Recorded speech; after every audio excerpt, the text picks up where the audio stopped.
ધીમો પણ પણ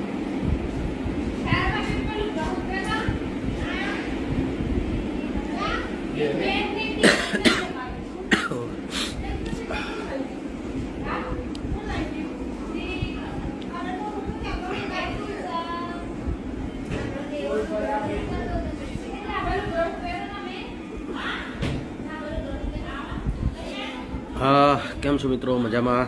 ઘણા ટાઈમ પછી આજે લાઈવ થયો છું અને કાલે પોસ્ટ મૂકીને મેં કીધેલું કે આવતીકાલે હું લાઈવ થઈશ, એટલે થોડી તબિયત પણ નથી સારી. હમણાં જ દવા લઈને આવ્યો, કેમ કે અત્યારે જે પ્રમાણે મોસમ બદલાઈ રહ્યો છે એ પ્રમાણે દરેકને થોડું આવું થતું રહેતું હશે, શરદી ખાંસી ને બધું. ને પ્રોગ્રામ બી ચાલુ છે. આજે પ્રોગ્રામ છે ડભોડા જોડે નાના વડોદરા.